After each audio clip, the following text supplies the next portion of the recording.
about in handling them. That is one constructive approach, but I'm afraid this is not how people look at them or how people tackle them. So first of all, they are tackled one by one, each one on its own, not as a global, regional problem. And that obviously is not conducive to the right approach. Second, a lot of people tend to forget that in the Arab region, of course, we have 22 countries. Now, 5 of them have serious problems like the ones that we have described, but 17 are going by their daily businesses and the vision for their future in a more or less normal way. You have countries from Morocco to the UAE to a lot of others handling with difficulty sometimes, because we have a scourge of terrorism, we have challenges of development, we have issues of education, health, and beyond. So the agenda is there for each country to deal with. The problem is every country is looking for how to mitigate the effects of the destabilization going on in the region on its own development agenda, on its own stability, its own security. Is this possible? Well, sometimes it is. And obviously, the further you are from those points, the better you can be. When you are close to any of those points, you are to be affected severely. But still you have countries not only struggling, but with a variety of successes. Take Egypt, for instance, between Libya, Palestine, and the effects of Syria, because it's a major conflict zone, still struggling. It has a terrorism problem within its own borders, but it is struggling and it is making some successes. It's not always easy. So the question that you are posing is an interesting one, in the sense that does it and should it make people think globally in terms of the whole region? That's how we view it in the Arab League, because it's a regional organization. But we need to instill this and make people think, everybody think in the same terms. I'm afraid we're not there yet. This is difficult to achieve. Why? Again, because people tend to focus on this conflict, this conflict or that conflict, and not to have a global vision of how things should be. That is number one. Number two, I'm afraid that if we look in 5 to 10 years term, and even if we're able to, hopefully, we're able to resolve those questions, those sore points, to the best of our ability, we will be having what we call a multi-speed region, meaning that you have already countries that have been able to take off in terms of development, and countries that would be very far behind. And that is a real issue that we will have to deal with in the future. Those countries that I'm talking about will have reconstruction needs, will have rehabilitation needs that will suck a lot of resources, not only regional, but even global. So we need to be careful that we shouldn't have the existing gaps between countries widen even further when we are done with those conflicts. Hopefully one day soon in our lifetime we will see that day coming. So in a nutshell, what I want to say is we have we have success stories in our regions. Those success stories are based on good vision, good governance, the fact that some societies are trying to shield themselves from conflicts and their effects on them, which is a great thing. We should focus on those other societies, other countries that are less able to affect themselves, and to try to help them, whether by guiding their governance or by giving them some sense of stability, because without stability they cannot really go far in terms of development and in terms of progress. So we need to help those countries regain their stability and be able to go beyond, and not forget, in this very complicated process that I'm describing, not forget that we have to deal with those sore points as soon as possible, because the more they continue, the less this region will be able to deal as a region with them. And I'm afraid that if we have them for a long time, for 10 and over 10 years, it will be extremely difficult to describe this region as a whole and to deal with it as a whole and have something called the future of this region. Thank you. You know, it's interesting, you focus on the issue of stability, which really is a priority for the UAE. And it's interesting, we're having this meeting here in Abu Dhabi because of that significance on stability. And from stability, you can progress and go forward. You raised the issues of having a vision, governance, but also, you know, one of the things we want to talk about in today's session is the international role and international elements that are impacting this region, and especially when we look to the future. So if I can move to you, Mr. Karim, here in the UAE, there's a real focus also on what technology can give us, what the digital era can give us, and e-governance in terms of tackling some of these issues. So I'd like to take your perspective, especially with your UN background, but also your former role as foreign minister, on this particular aspect. Good morning, ladies and gentlemen. Thank you, Mina. Well, there is no doubt that the world we live in is a global and digital one. And, but that doesn't mean by default that everything is positive based on these two processes. Technology is certainly dominating, and nowadays we cannot speak about ideologies. That's over, thanks God. Also military camps, as the antagonism in the past between the NATO and the Warsaw Pact existed, ceased to exist. What we have nowadays is a new approach. This new approach based on the digitalized world is how to find ways and means to adjust international institutions to become a driving force of good governance. The UN, as they look like, definitely are not an example of good governance. Sorry to say that, but I think I can say that based on my own experience. I've been president of the General Assembly and candidate for Secretary General, so the institutions, they have to adjust themselves. The UN is 73 years old, and it works in the same way as it did 7 decades ago. Take the example of the Economic and Social Council. The Economic and Social Council, as it works, is not needed at all.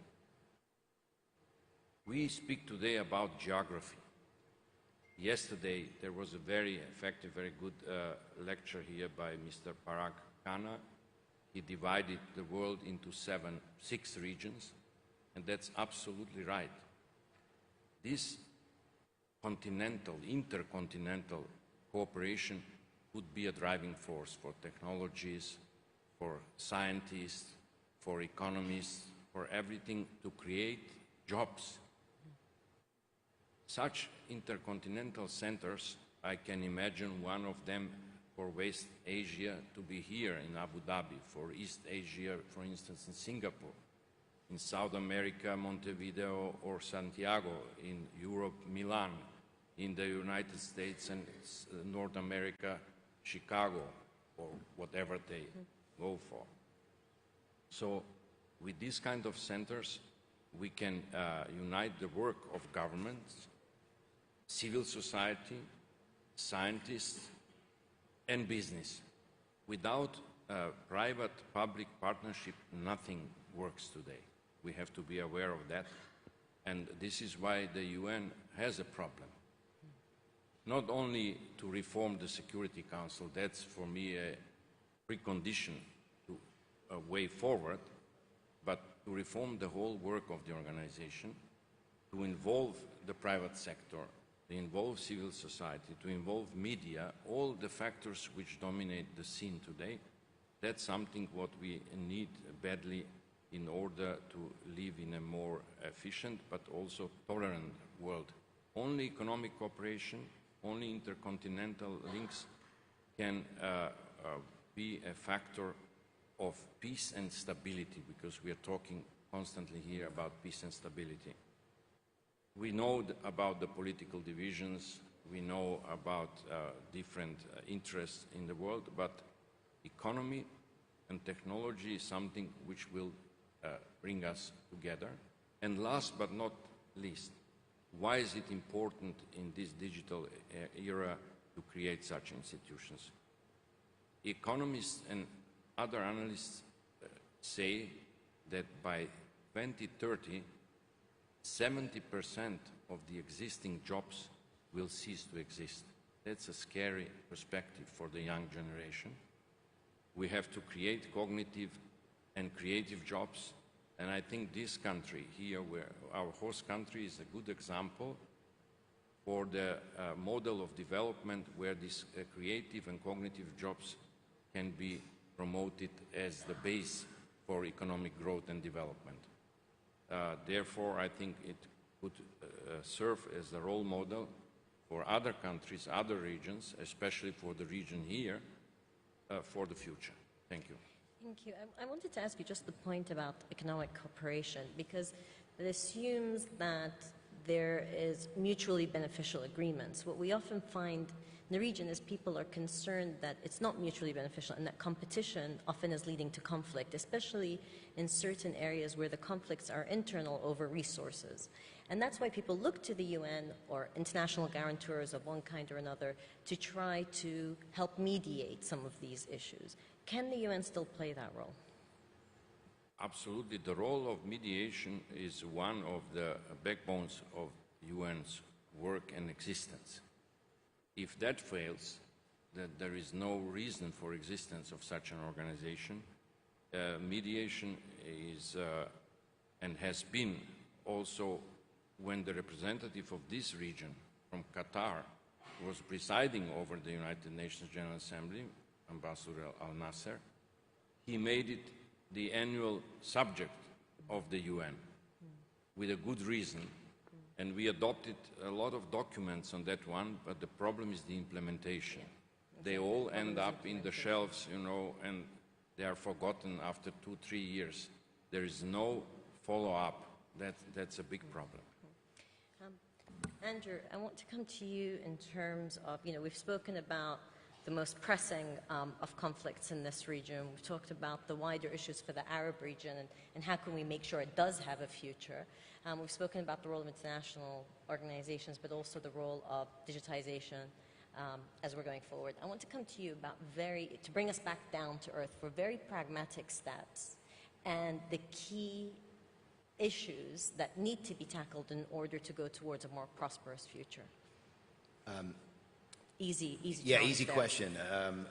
Well, first of all, I mean, my answer is informed by, I live in Washington. I deal primarily with the Syria conflict, but I lived 14 years in the Middle East, 90% of which were in Arab countries. So I worked with Arabs. We got to know each other's families, and I came to understand a lot of the challenges that face the region. I think you have an unusual. There's the one challenge of the region it needs to overcome, and that is governance.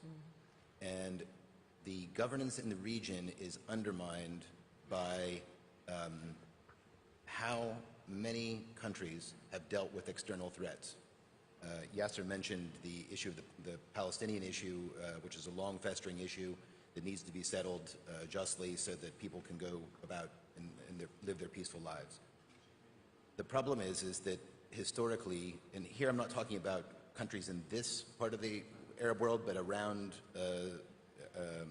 the Arab-Israeli conflict, or the Palestinian-Israeli conflict, the lack of progress on the Palestinian issue was used to justify some of the most horrific repression that we've ever seen. Case in point is Bashar al-Assad's Syria, right? So in the name of a cause, and that is helping Palestinian people, Bashar al-Assad's regime unleashed on its own people a system of control that is now breaking apart and has broken apart very violently.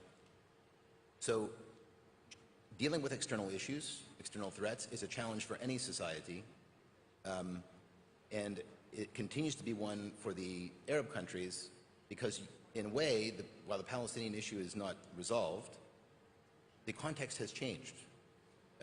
The challenge which is now facing the Arab countries by the advance of Iran inside of some of these broken countries like Syria, Iraq, and so on, is now substantial.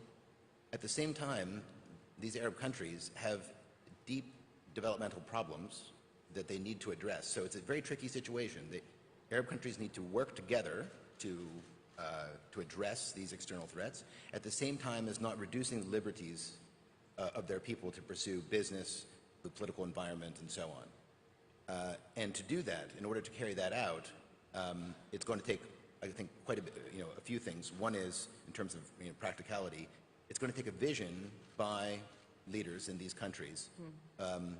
Not, I don't think, on necessarily a pan-Arab level, but it could be on a more bilateral level, to try and improve the prospects of those who live inside of these countries. The West can work with these countries who want to put forward such a vision. But in order for that to work, in order for the international community to rally around these countries, I think one of the, and this gets us back to the macro level, one of the issues is that there has to be greater contact and coordination, not just between Arab countries, but also between various countries in the region as a whole. And here I'm talking about in the face of the Iranian threat, growing contacts and ties between Arab countries, Israel, and Turkey. And I think this,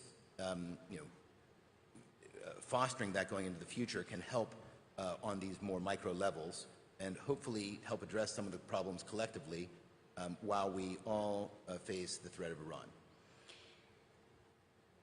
Okay, so, but I want to pick up on a couple of things. You said the international community. Does that exist?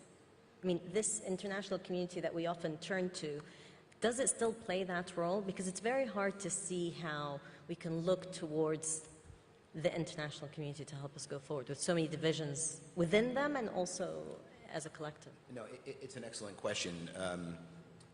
Not as a whole, of course, it's not unified, but I think that there are usually bilateral and multilateral efforts by countries, particularly those who have the resources or the means and the know-how, and they can play a role. But it's true. I mean, the international community collectively responding to a crisis. I think the Syria conflict is probably the worst case scenario, right? Of the collective international community not responding to the greatest humanitarian disaster, certainly of this century. And so therefore, I think we should look more narrowly at what is possible between countries and then perhaps groups of countries. And maybe this is the good way to start, and we move from there.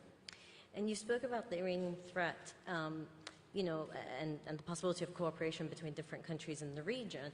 However, you find Turkey announcing quite clearly that its former foe in Syria is actually a country that it's going to support all the way. So, you know, how do you see that dynamic? How can you actually rely on Turkey if you're looking at the perspective from the Arab world on this? Yeah, so it's a good question. The Turks have changed their calculations over the course of the war. I think not so much in terms of wanting to keep Bashar al-Assad in power or not. I think that's not really the issue. The issue is they worry about the expansion of the YPG Kurds at their expense, and they regard that organization as an offshoot of the PKK, their sworn enemy. They also resent the fact that the United States built up that force to combat ISIS in the country. And so, despite the fact that those fighters are very capable, they're politically undigestible to the Turks, so to speak. And this has caused them to reevaluate their position.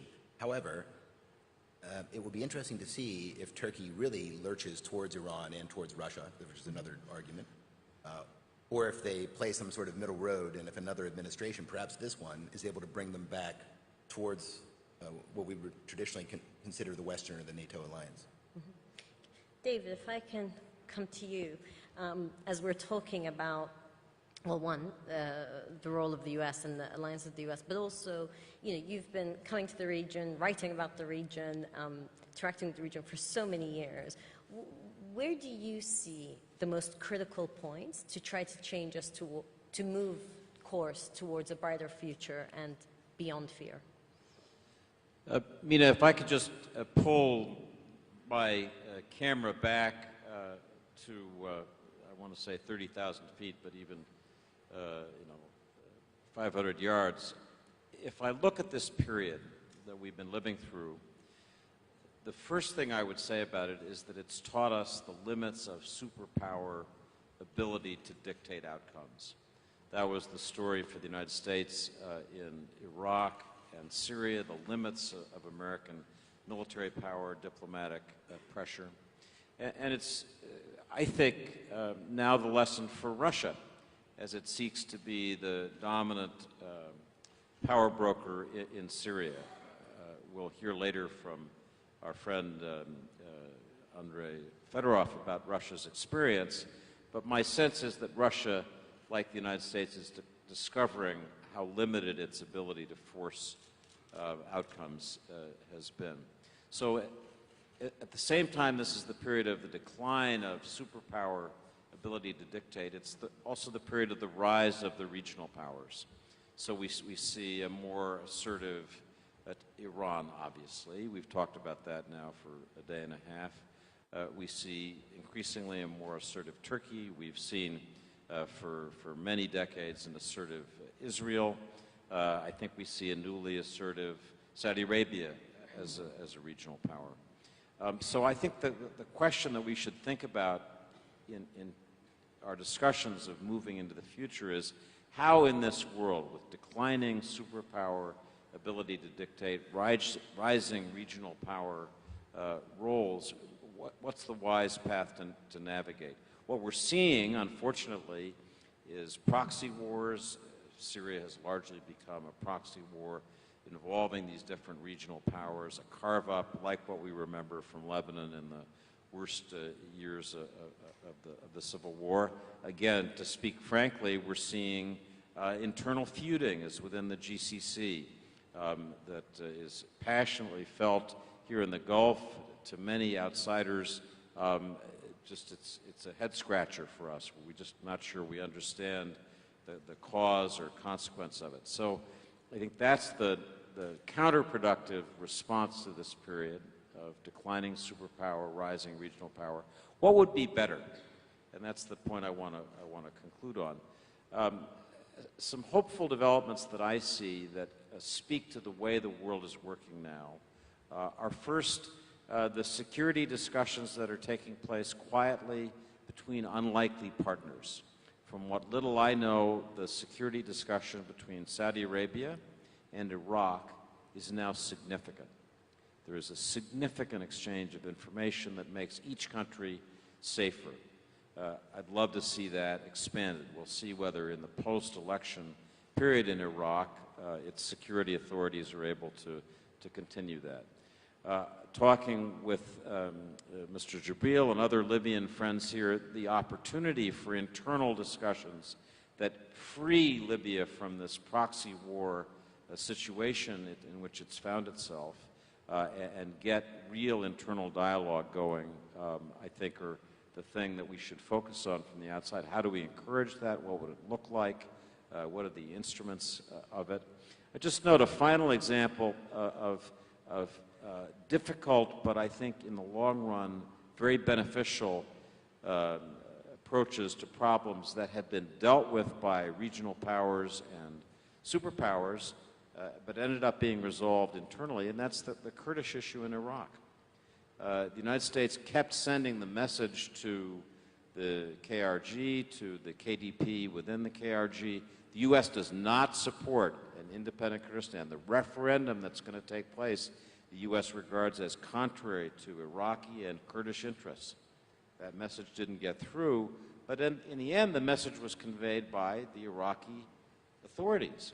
And I think that the KRG now recognizes that there are limits on Kurdish aspirations for the foreseeable future. So in a funny way, that's a problem that was just festering unresolved, that now has on the ground a realistic understanding by all parties. There is now a real red line that people understand they can't cross. And oddly, I'd say that's a model of working problems out in this new period. So my final thought would be, our panel is titled Beyond Fear.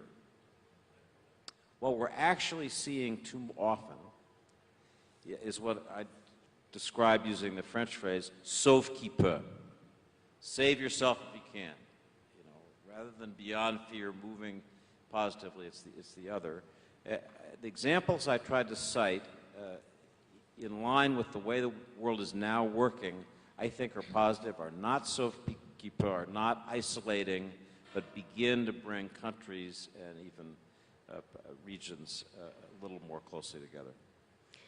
Thank you. David, if I can follow up with you on the U.S. at the moment. You know, people ask questions about where do we see the Trump administration going and its impact on the region, specifically because it's definitely more engaged than the previous administration and seems to have people on board that at least care deeply, whether you agree or disagree with them, care deeply about what happens next and want to influence what happens. So where do you see it with the view from Washington?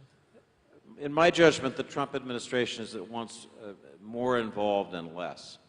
It's a strange paradox. This is a president who likes the idea of power, but seems reluctant to commit it in ways that might repeat the difficult experiences of the last 15 years for the U.S. in the Middle East. How many times have we heard him say, we spent $7 trillion and we got nothing, and you're going to have to pay for it, and in general, sort of the opposite of the committed, forward-leaning American role that we're used to. And the one thing I'd say for this audience is it's important for people in the Arab world, around the world, to understand that in these comments, President Trump is reflecting deep, genuine feelings of the American people. That there is a feeling in the United States that our resources, our people, were used to no particular good purpose in this long period. And so there's a deep frustration and a reluctance to commit new power. You know, we talk about, couldn't the U.S. get involved in Libya and helping broker a settlement there? I'm all for it. You know, I like the idea of intervening to help people solve problems. I'm just telling you, in the United States and in the United States Congress, there's tremendous resistance. So this is a period where the president talks about being a strong, assertive leader, but there's an awful lot in our subterranean political culture that says, stay away. Thank you. Mr. Zaki, if I can turn to you, you know, there's a lot to be said in this region about the visions that we have for the region. So again, coming from the UAE, there's a strong vision about how can we progressive, you know, if we're making plans for space missions, or if we're thinking about Arab hope makers or others, that's trying to go in one direction. And then we have a different vision that is mixed with whether it's extremism, whether there's a belief of the rejection of the other and otherwise. So how, again, can we influence developments on the ground based on these varying visions for the region? How do we make sure that it isn't dark forces that want to keep us in these cycles of violence, which of course are backed up by economies that benefit from it, by weapons sales that are benefiting from it? That's the reality of what we're facing. And the other side that actually wants to be visionary and take us to a place of not only stability but growth. Yes, thank you. Well, we can all daydream about progress, but who's going to be able to achieve it in this region under these circumstances? It's very difficult.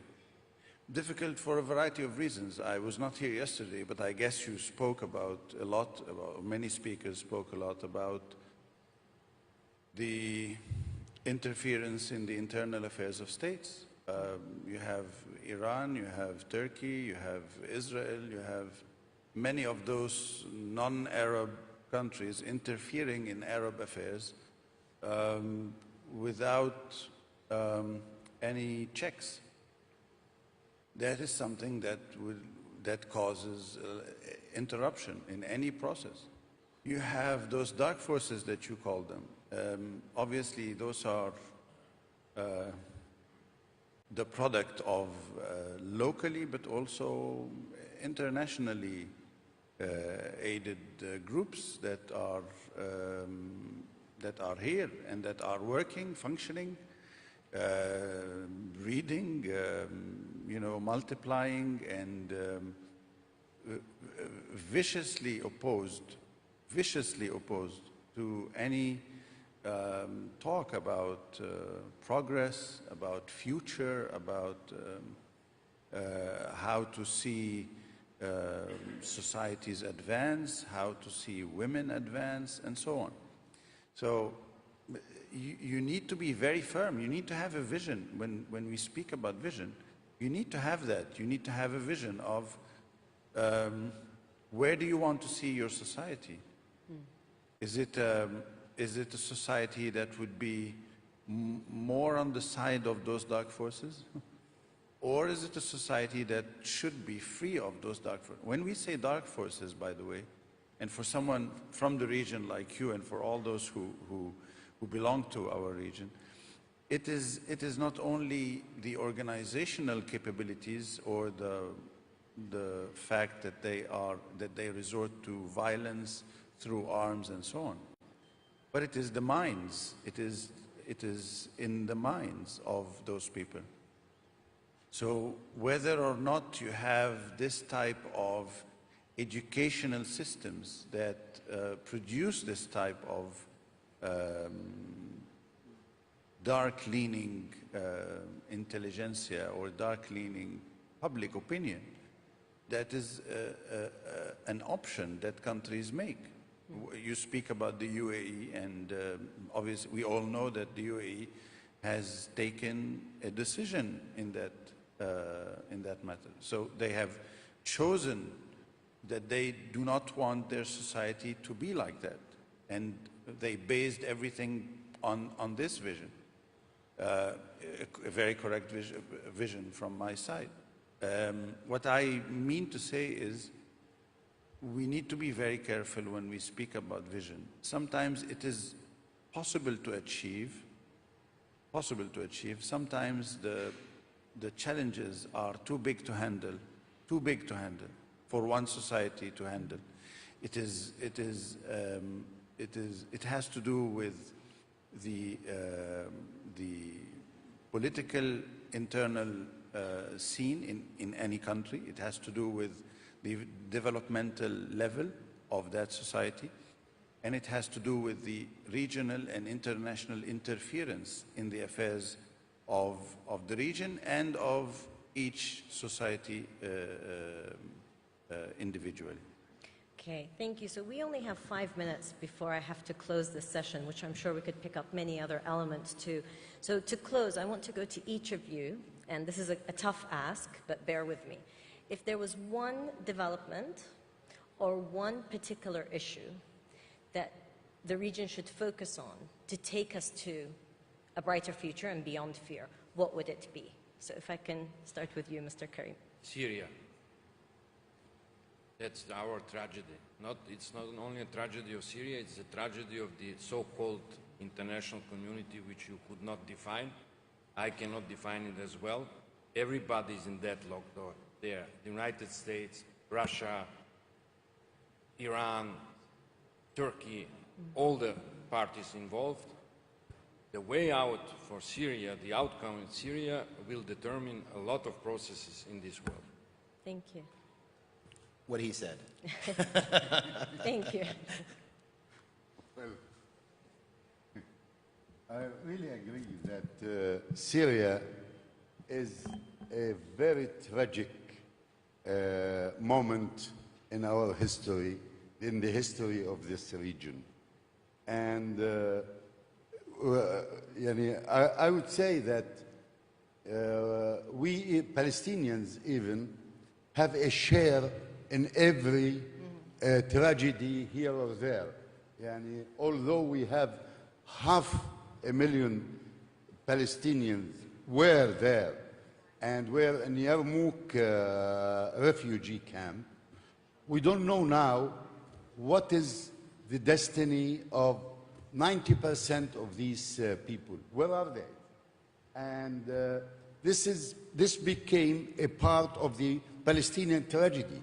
So we are, with the Syrians, really feel that if this plight is not forced to an end, the whole region will be affected, not only on the long run, but look at the incidents of the past weeks. On the short run, it will explode in the face of everybody in this region. Thank you. Thank you. I beg to differ. I tell you something. When you have a patient in the ICU with a severe situation that doctors call multi-organ failure, multi-organ failure is a very serious situation where you have the major organs of the body failing, the major organs being brain, heart, liver, and kidney. If you have any of those failing, that is catastrophic. If you have all of them failing, that is lethal. I would say the Palestinian problem is the heart failure. If we can do anything to revive those other organs and the heart fails, the patient still dies. That's what I believe. If you can deal with the kidney, you can deal with the liver, you can even deal with the brain. I'm not a doctor, but that is a very, without the heart, you cannot deal with the brain. So it's a very complicated situation. This is what we live actually now. So we have to tackle it as a multi-organ failure, and we have to deal with all of them simultaneously if possible. But obviously my inclination would be Palestine, because it has been and it will remain at the heart of most of the problems that we see. Thank you. I'm going to agree with the two of my colleagues that Syria is the central challenge. And just note that as Syria was a model of how things have come apart in this period, it could be, don't want to sound naive here, but it could be a model of how things come back together. And to describe that model, the Syria that will work is one that is strong at the core and loose at the edges. It needs to be strong enough to maintain the integrity of its territory. It has encroachment from the north, from Turkey.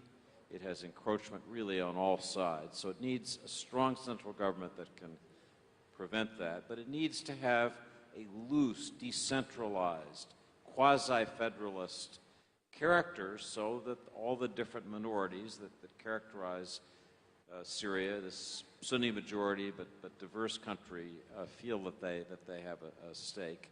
And finally, it's a model of how superpowers, Russia, the United States, must, in this period, work with regional powers to get any kind of settlement. So I think that's the problem, and if it could be solved, it's the model for dealing with so many other things.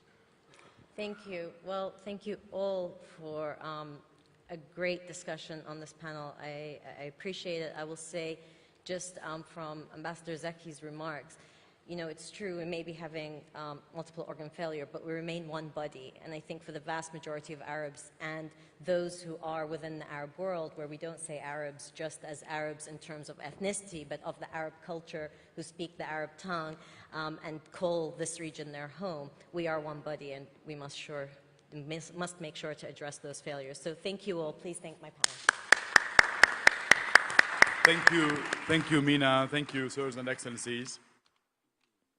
إلى الشهادات المباشرة. أصوات جيل العالم الافتراضي 8 شابات وشبان يستعرضون وجهات النظر لمدة دقيقة واحدة بشأن دور التكنولوجيا في إعادة تشكيل المستقبل الإقليمي. أبدأ مع أحمد الجليلي، شريك إداري في شركة المحاماة الدولية ويلسون دالكنز وعضو المجلس الاستشاري في بيروت انستيتيوت في الإمارات العربية المتحدة.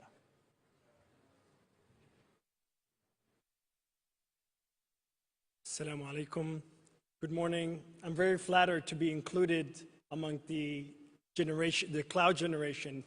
Yet, irrespective of our age, our interaction and practice of law is being fundamentally changed by technology. First, technology is democratizing our access to constitutions, laws, regulations, and contracts, such that they are now literally in the palm of our hands. The implications are profound. Citizens who know their rights will demand their enforcement, whether it is against government institutions, officials, other corporations, and individuals. In the long run, such enhanced legal literacy for the average Arab citizen will be an asset in the fight against corruption and economic exploitation. Second, speaking of exploitation, we as lawyers will be challenged not only by more knowledgeable clients, but by computing legal AI machines. And it is already happening for routine legal tasks. And the jury is still out how big a disruptor this is to the legal industry, from lawyers to judges. But for consumers of legal services, these advancements mean faster and cheaper access to justice and far more expeditious resolution of legal disputes without exorbitant legal costs and, more importantly, without the need for wasta. Thank you. Thank you, Ahmed. شامة مشتالي، فنانة تشكيلية ورائدة في المبادرات الاجتماعية في مؤسسة مورزن سيد من المغرب. Hello. Since I'm an artist focusing on minorities and a recent social entrepreneur, I would like to address the future through an intersectional lens, looking at the role of social initiatives in visual arts and women's rights. Societies cannot advance without exposure to their own creativity, potential, and a decolonized understanding of their history. However, African and Middle Eastern art mostly resides in countries of the North, leaving the post-colonized uninspired and confused about their identity. One way to address this challenge and bring artistic reparation to countries in the South is through technology, which can provide the visual platforms that transcend borders and guarantee egalitarian and public access to museum collections through virtual galleries and interactive VR simulations. And we hope that newer museums and institutions emerging right here can lead this revolution. Of course, we also need to empower disadvantaged communities with the right technological tools that would enable this type of access in the future. Also, we cannot expect holistic progress if we're holding half of society back. We must keep in mind that women are facing incredibly complex systems of oppression, which are further enhanced if they happen to belong to an ethnic or a religious minority in the Arabic-speaking world and elsewhere. Social entrepreneurs can leverage technology to ensure that women from all backgrounds rise beyond the issues that restrict them and contribute equally to economic and social welfare. The successful social enterprises of the future will be highly integrated with technology to multiply impact and easily adapt to the next challenges. Thank you. Thank you, Shama. شادي قباطي من اليمن رئيس الرابطة العربية لاتحادات الطلاب العرب. Sabah al-Khair. I'm deeply honored to be with you this morning. Technology is a means to generate sustainable income for the region through tax collection. A critical issue many countries in our region face is that the proper system of taxation is not implemented, which detrimentally affects the levels of collected individual, payroll, and corporate income taxes.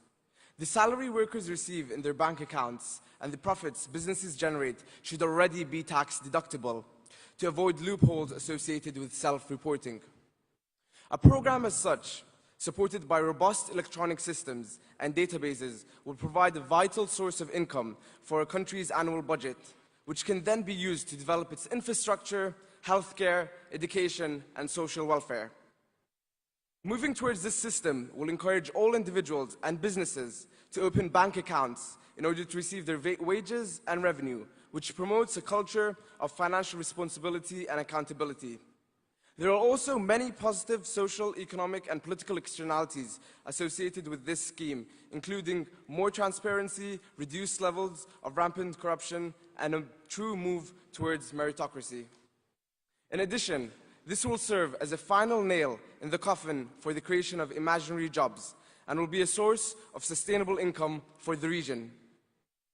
Even though relatively less export-oriented economies will benefit the most from the implementation of this scheme, it serves as a model that's applicable to all the countries in our beloved region. Thank you. شكرا شادي. إلى زاك ديكوولد الروائي والمؤسس والرئيس التنفيذي لمجموعة يونغ تشاينا جروب من الولايات المتحدة وأصوات الشباب الافتراضي. زاك. Your Excellencies, honorable delegates, we've entered the age of awareness. When I was a child, I was visited by the outside world one time a day, the morning news while I ate my breakfast, and then I went about my day in a suburban town in California without any interactions with the outside world, only seeing and interacting with the people around me. The information age has fundamentally altered childhood. In a week, our young people grow up with an awareness of the world from a multitude of sources that far surpasses anything any of us experienced in a year during our childhood.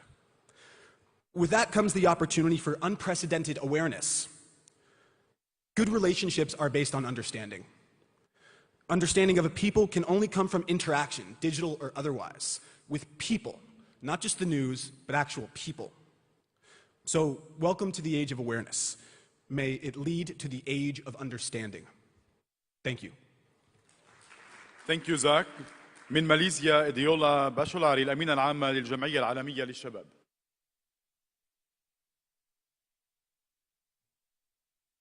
Your Excellencies, ladies and gentlemen, good morning. In order for us to have a future we want, we should acknowledge that young people are the present leaders and the most techie-savvy generation. That's why they should be part of the decision-making process on technology-related policies. They should be part of the monitoring, evaluation, and data collection. They should be supported at all levels, on startups, seminars, activities, but most importantly, resources should be allocated for them in order to advance the technology for the betterment of all. Because remember, young people have the potential to shape the infrastructure and, of course, reshape the future of the society. I thank you. Thank you, إديولا. من المملكة المتحدة تاليا درغام، مؤسسة وشريكة في بيروت انستيتيوت ومتخصصة بارزة في الإحصاء. تاليا.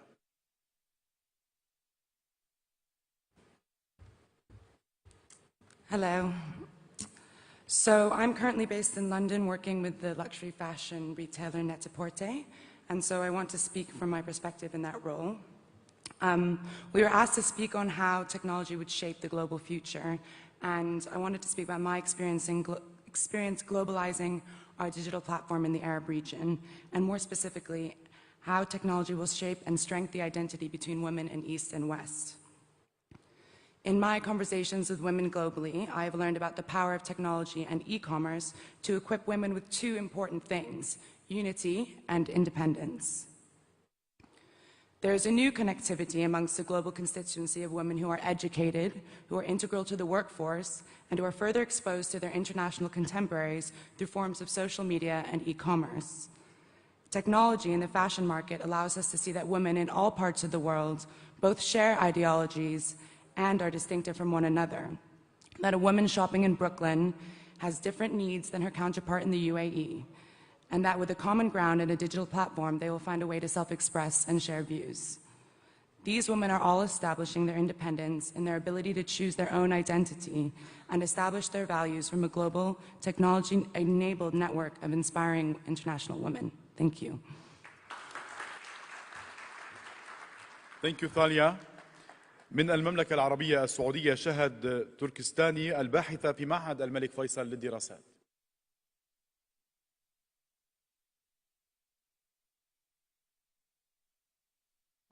صباح الخير. Good morning everyone. توجد مقولة تقول بأن الشباب ثروة وثورة. نسعى كجيل عربي شاب أن نعيش في مستقبل مليء بالثورات والثروات العلمية التقنية الشابة. كباحثة في مجال السياسة والاقتصاد، ستساعد تكنولوجيا المعلومات الكثير من الباحثين في الوصول إلى قاعدة بيانات غير محدودة تطلق من إمكانيات البحث العلمي في العالم العربي. ولن تكتفي التكنولوجيا بخلق الكثير من الفرص للشباب، بل ستكون عامل تمكين للمهارات والطاقات في المنطقة. وقيادتنا الشابة في المملكة العربية السعودية تعكس هذا الطموح. وأخيراً، الشباب لا يصعب عليهم شيء على الإطلاق. شكراً. شكراً. شاهد نختم هذه الشهادات مع ريا سالم المدير التنفيذي للمجموعة الاستشارية ليالينا برودكشنز. Good morning. The wave of artificial intelligence can be seen forming in the distance and foaming at the edge, building into a huge tidal wave that has the potential to automate up to 45% of all jobs in the Middle East, according to McKinsey. The UAE is already in surf mode and was one of the first to appoint a ministerial position for AI late last year, and has backed it with financial muscle and educational programs to take advantage of the millions of new jobs it could create in the future. In the global picture, tech experts are predicting a renewed data race pitting the US against China in a sector that Tesla founder Elon Musk calls more dangerous than nuclear weapons, given its potential for exponential, overnight outpacing of human capabilities and oversight. Thank you. شكرا ريا. سنواصل مع أصوات جيل العالم الافتراضي ودور الشباب والتكنولوجيا في تشكيل المستقبل الإقليمي. هذا العرض السريع مع زاك ديكوولد الروائي ليونغ تشاينا والمؤسس والرئيس التنفيذي لمجموعة يونغ تشاينا جروب من الولايات المتحدة. تفضل زاك.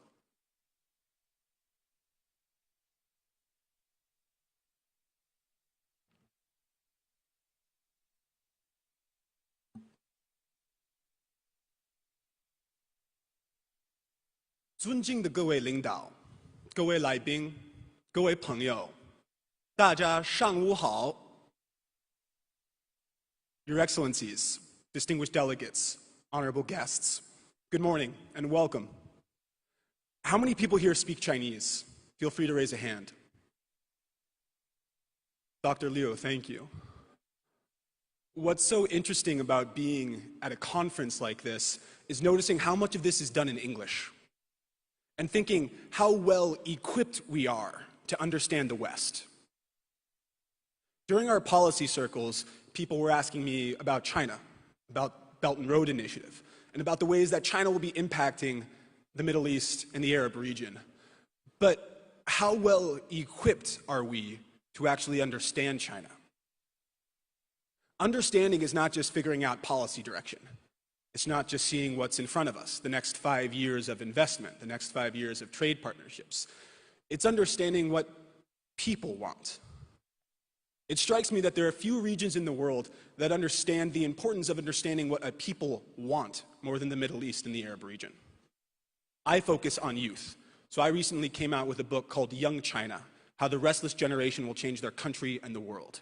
And I run a think tank and consultancy called the Young China Group, where we try to understand how narrative impacts economic decisions and political decisions of this young generation. And so we're asking ourselves, why is this important to the Middle East? The answer is impact. I'm a millennial from the United States. There's a big to-do about millennials in the United States. Who will we vote for? What do we stand for? What do we want to buy? There are 80 million of us. There are 400 million Chinese millennials, more than the entire population of the United States and Canada combined, far more than the population of the entirety of Saudi Arabia. Whether you're thinking about selling solar panels, renewable energy, traditional energy, whether you're buying cell phones, soda, a new pair of jeans, whether you're thinking about international or global politics, but also who's buying up the apartment next to you, real estate markets in your neighborhood, this young generation will fundamentally change the way that you individually lead your life, lead your company, and perhaps even lead your country. So my question is for you, how well equipped are you to understand what this young generation, the generation who will be guiding China's powerful step leading into the future as the Belt and Road Initiative plays out over time, how well equipped are you to understand who they are, what they want, and how they see the world? Quick about me, Ragada has asked me to tell you a little bit about my background. I think this is important only because I'm so ordinary. I'm from a suburb of California. I went to public school. I went to Columbia University, graduated in 4 years, took Chinese as a freshman and hated it. But I studied abroad in Hong Kong. I made the decision because I was a big fan of science fiction, and I figured I could go to Europe and see history, or I could go to Asia and see where everyone was saying the future was happening. I traveled extensively throughout mainland China, and felt strongly that the China that I was seeing, the China that I was experiencing, was far different than the China that was being described to me in the media, and then reverberating off of people who had been 2 weeks in Shanghai or traveled to the Great Wall. What I tried to do when I moved back to China at the age of 22 was first learn the language. After 2 years, I passed the highest level of fluency you could test for. And now that is one of the major tools that we use to understand, not the only tools, but one of the major ones to understand this young generation. So, understanding narrative and understanding impact is going to fundamentally change the way that we do business here, or we lead our countries here. There are 4 major differences that I'm going to talk about today. I specifically chose the differences not just between Chinese millennials and global millennials, but also the difference between old China and young China. Because the China that you think you know does not exist and will not exist moving forward. And the reason that is because China's pace of change is unlike anything that we have in the world. And it's very difficult to imagine. So I'm going to ask us to try to actually imagine what it would be like to grow up in China. I was born in 1990. In my lifetime, I've watched the American GDP, per capita GDP, increase 2.5 times, which is really incredible for a developed country. I mean, think about what that actually looks like. My neighbors, the type of car that they're driving, maybe the amount of tutoring that I was able to have as a child has gone up. The quality of my neighbors' lawns, the quality of our government, what they're able to provide in terms of infrastructure, that's increased 2.5 times in my lifetime, the relative family wealth. In China, the per capita GDP since 1990 has increased 25 times. Maybe it's just a developing country. Well, let's look at the other BRICS nations. India, 4.2. Brazil, around 3. Russia, just upwards of 3. In fact, when you look at all of the countries around the world, there are only 5 that have had per capita GDP increase in double digits in that time span. The only country that exceeds China is Equatorial Guinea. And if this room of people went to Equatorial Guinea for the weekend, we'd likely change the per capita GDP. What China has achieved in my generation's lifetime is without precedent. So these 4 differences. The first is open-mindedness. When we think of China, we often think of an insulated country, and that's true of the past. My friend's parents, who were born in 1950, describe a world in which they only interacted with through a 12-month calendar, Fields of Europe. That was the only understanding of the outside world, outside of slogans, catch up with America and surpass England. This young generation has grown up with the internet. Many of you tell yourselves that the internet in China is censored. That's true to an extent. My friends in China have grown up studying 10 plus years of English. They've grown up watching our TV, our movies, studying our politics, understanding our government. I have friends who can quote Barney from How I Met Your Mother and Martin Luther King in the same sentence. There's a fluency in the world in China that so far surpasses what the older generation had as to make it totally unrecognizable. This young generation has a global awareness. Second, capitalism. Isn't it ironic that the world's biggest communist government has created the largest capitalist success in the history of economics? Third, 421. I think many of us forget that China was bitterly poor. And so it used to be that China had a lot of young people and very few old people. In 1950, the average life expectancy was 36. So you didn't retire, you died. Because of a tremendous longevity revolution, and because of the one-child policy, that traditional Confucian population pyramid, many young people, very few old people, has inverted. The average life expectancy is around 75 now, and many families only have one child. So you have 4 grandparents for every 2 parents for every 1 child. That, by the way, when you think about problems that China faces, is it global leadership? Absolutely. But one of the biggest problems that I rarely hear anyone talk about is who will care for the old. And the fourth point, I think this is the most important for this particular conference, is pride. If you're an older person in China, you did not grow up proud of your country. China was known as the sick man of Asia. My friends describe their first real interaction with the West was the 1996 Olympics, the Atlanta Olympics. It was often the first time any of them had seen a TV. They would gather around in their communities, and their parents would point at the TV and say, "Look, that's the most powerful country in the world." My friends describe remembering how that year the United States won 48 gold medals, and China won, I think, 16 or 15, which was already a coup for China, already a massive achievement. You fast forward to 2008. China's coming out party, the Beijing Olympics, what many pundits have said is the greatest show that has ever taken place in human history. That year, my generation, then 18, watched its country win 51 gold medals, and the United States won 36. So how important is a gold medal? What's the value of pride? During the policy circles yesterday, we talked a lot about youth. Today we talked about youth. I'm part of the cloud generation. I think we understand here better than anywhere how much either resentment or pride of the youth can influence politics, can influence economics, can influence stability. This young generation in China, who many of us think of as being oppressed, have a tremendous amount of pride in their country. By the "I'll believe it when I see it" metric, they are proud of what their country has accomplished. In terms of governance, they recognize that while their government is flawed, absolutely, this idea that this young generation isn't aware of the flaws of their government is ludicrous. 1 in 3 people studying abroad in the United States right now are from China. 2/3 of all passport holders in China are under the age of 35. Like I said, this young generation has interacted with the world. But while flawed, they recognize their government is effective. What's so interesting is over the last several years, we've watched the United States sort of delegitimize itself as a globalization partner, where it looks like every 4 years we might tear up a trade deal. China is currently in this region building its relationships in steel and concrete, not to last every 4 years, but to last over generations. Like I said during my speech earlier, good relationships are based on understanding. It's my hope that through understanding who this generation is and who China is, that we can start to build good relationships in this region and around the world. Thank you.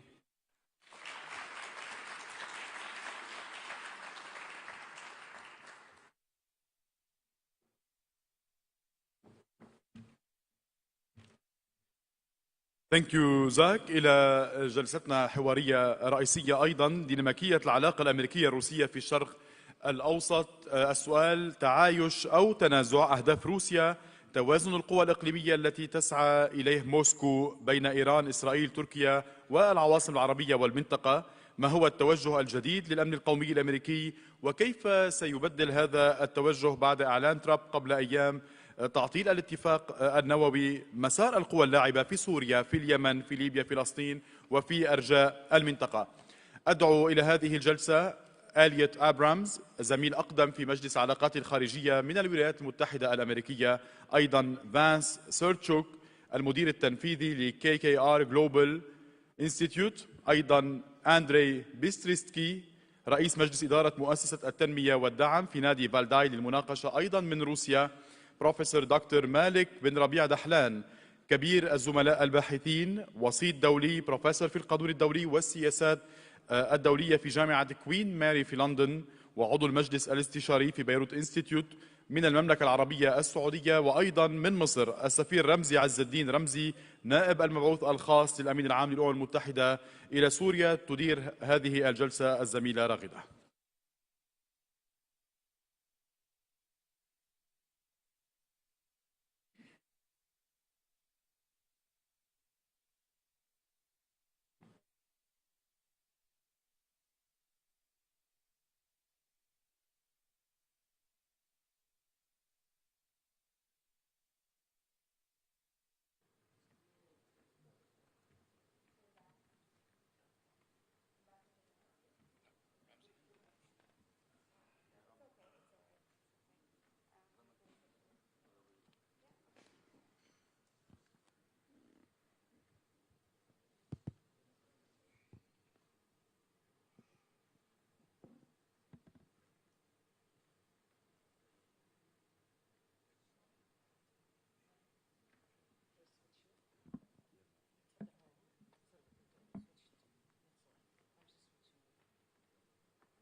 Good morning again.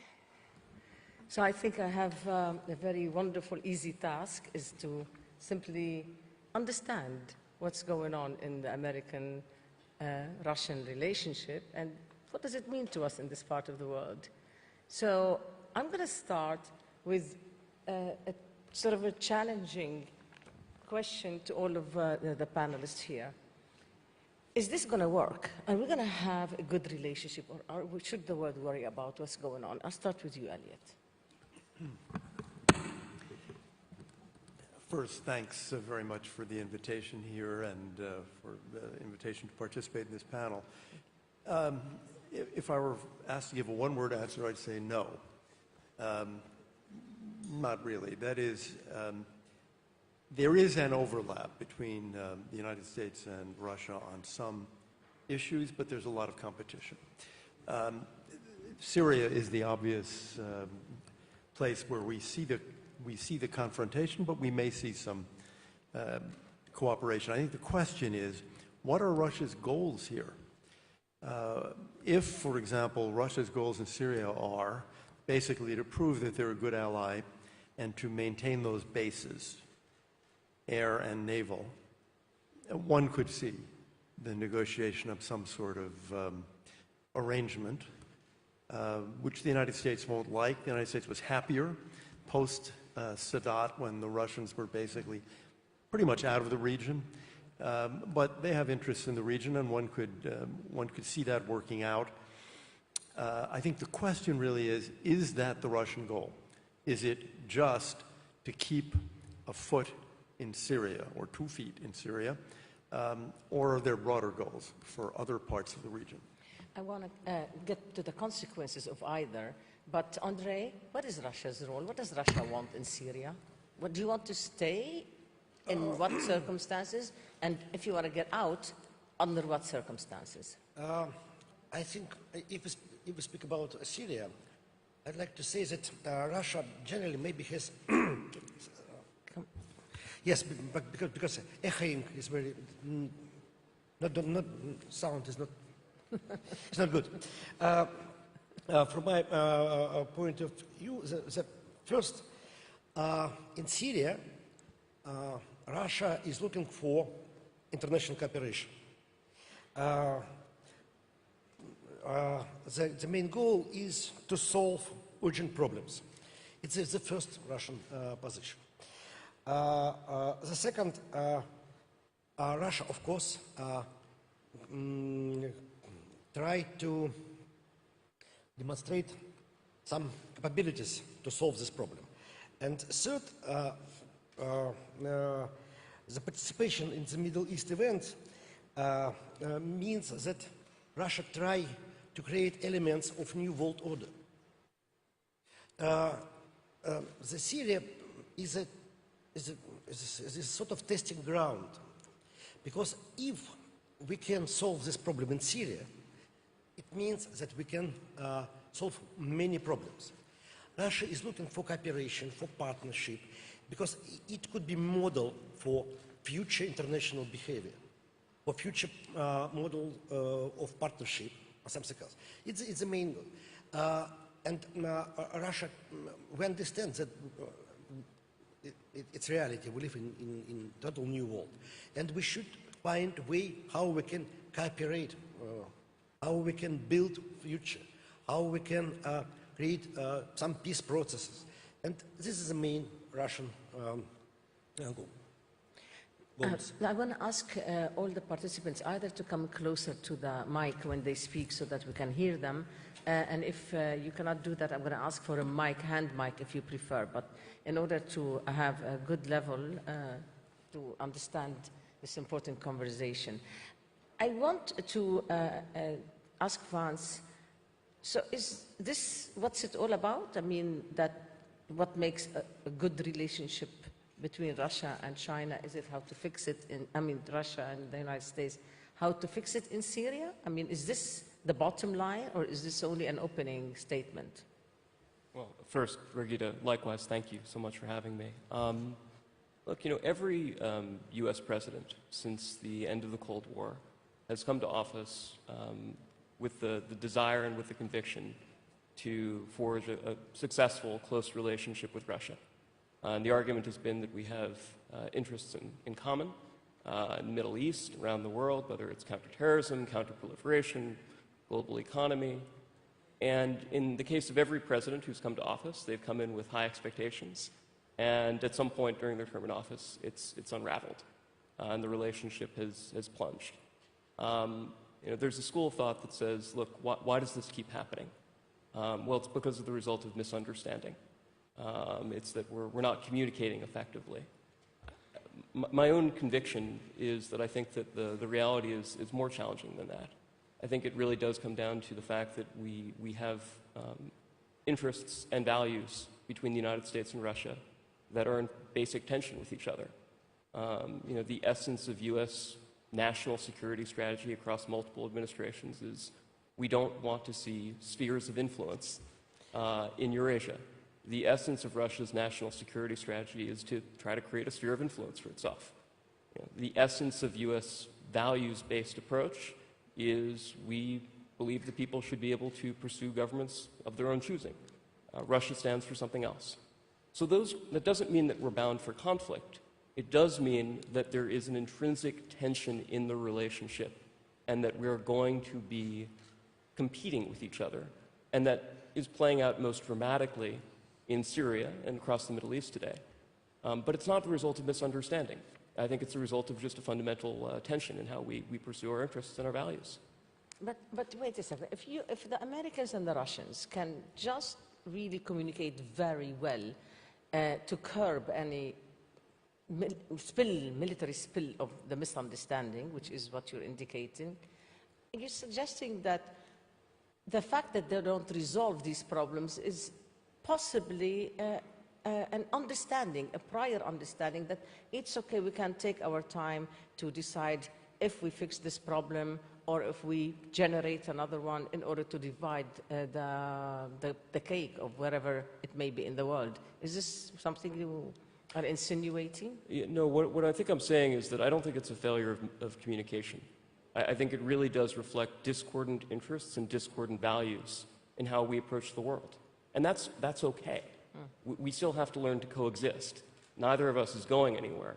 But it recognizes the fact it's not just the fact that we're not talking enough. We really do have just fundamentally discordant interests and values, and that plays out most dramatically in Syria. Honorable Fedorov, I will go to you right away before I go to Ambassador Ramzi, because I just want to put the context of the American-Russian relationship and where does it matter before I focus on Syria. So is the focus Syria, or is the focus the Ukraine? I mean, what is it? What would it be reasonable to think of that would fix this relationship in order to have hopefully a good condominium for us, but not a bad one, as is the case? Thank you. I would like to mention only one thing. In comparison to the previous period of Russian-US relations, now these relations are turned from reasonable to emotional. We don't have any kind of stable, constant, and effective partnership. This is the problem. We broke down nearly everything, and what's going on now is just separate attempts to find something, etc. As one of my friends in the Kremlin administration said, we are, with the United States, we are on the same field, but we are playing football and they're playing baseball. This is the problem also. You mean soccer, you don't mean American soccer, football. You're not playing American soccer, football, and Americans are not playing football. They're playing baseball, but on the same field. The problem of Syria is not the priority for the United States. We should realize this. It's just only one of the problems. For the United States, it's much more important problems of North Korea, Iran, and Syria is going in the second row. For us, the problem is a traditional one. Entrance is 1 cent, the exit is $1. The problem for us now is how to leave Syria, not how to develop Syria. This is not the question. The question is how to organize the legal, consistent, and effective exit. An exit which will not lead to the separation of the country, will keep the unity of Syria, and will save our face in the Middle East. Elliot, I don't want you to take this point right away because I want to hear from Ambassador Ramzi on one level, but please keep the thought. What does an exit for Russia from Syria require? But please keep that thought because I want to ask Ramzi, are the Russians able to exit from Syria if you don't do your job assigned to you, which is obviously a tough one. It hasn't proven to be successful so far, unfortunately. But could this is it mandatory? I mean, could they just reach an understanding without a political accord amongst the Syrians? Well, Ragda, thank you very much for inviting me here with this very interesting panel and discussing an issue, of course, that is really fundamental to resolving the Syrian issue. Having lived both in the United States and Russia and worked in both countries, I think I have some understanding of their respective positions and the complexity of that relationship. I'm not here to discuss that. I think there are enough Americans and Russians who will present that point of view. Let me just very quickly go to Syria, and I think in the previous panel and others yesterday have said that Syria is the most urgent problem and does require a constructive engagement on the part of the United States and Russia. And just to remind you, I mean, of course there are differences between Russia and America, you know, across the board, but there are also similarities and I think convergence of interests. And in Syria, there is a convergence of interest. And I will very quickly refer all of you to the denying statement issued on the occasion of the meeting between Presidents Putin and Trump. And there were some very important principles there, and I think we should highlight them. One is deconfliction in Syria. I think it has worked and it continues to work, and I think we continue to attach priority to it. Second, the preservation of the unity, territorial integrity, and sovereignty of Syria. I think both presidents have attached importance to that. And to achieve that, they have underlined the importance of the UN-led process.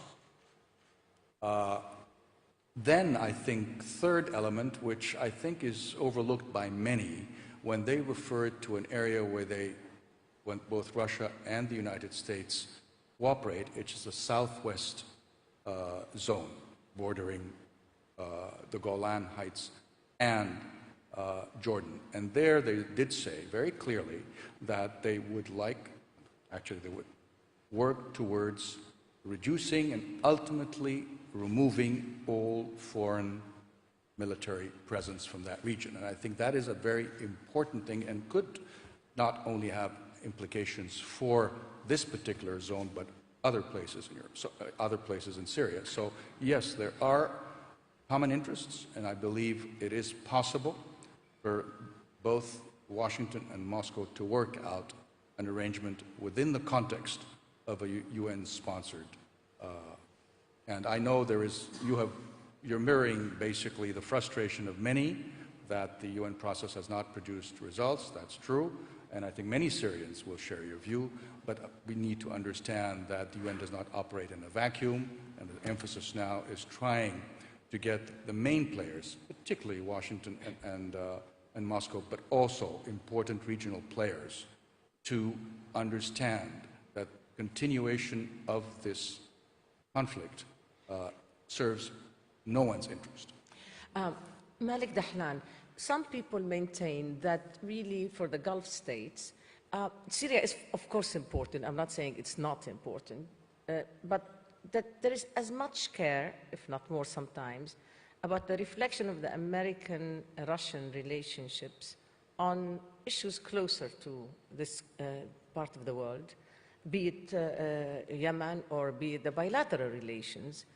How important is Syria, or Libya for that matter, in the thoughts of the Gulf states when it comes to understanding or fearing or any friction or serious friction? Is there such an equation there? And do you hear that there is probably a better understanding, better behavior, if you will, from Russia on such issues like Yemen, like Libya, than on Syria?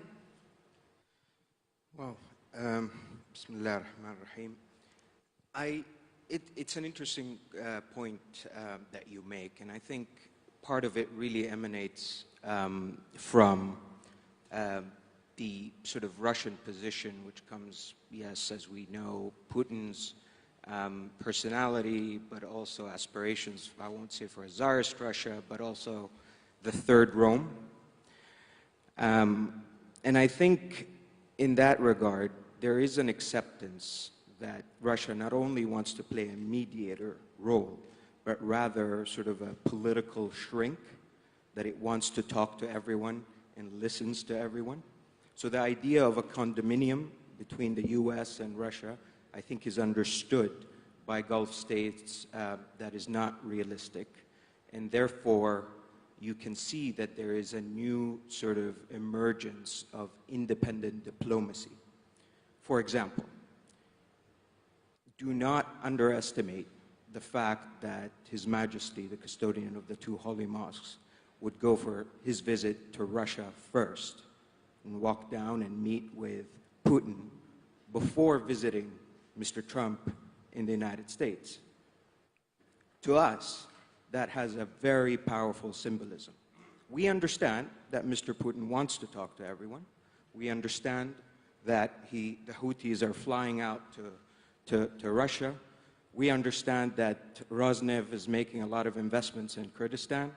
And I think that level of confidence, for example, with Saudi Arabia, going and engaging with Iraq and Russia in a way that was never before.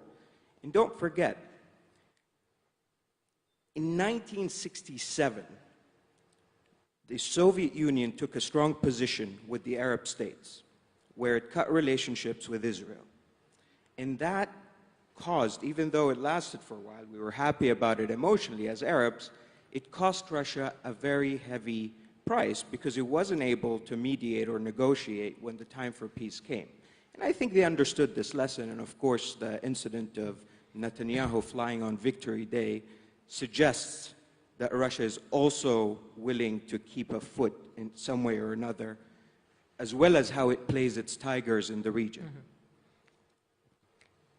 Well, Elliot, back to you on that issue of exit, Russian exit. Could Russia exit from Syria without addressing its Iran problem? I think this is exactly the right question. Russia has a partner in Syria. Russia has different interests from Iran, and I think, in a way, the most interesting question is precisely this one of the Russian-Iranian relationship. Russia doesn't need Assad.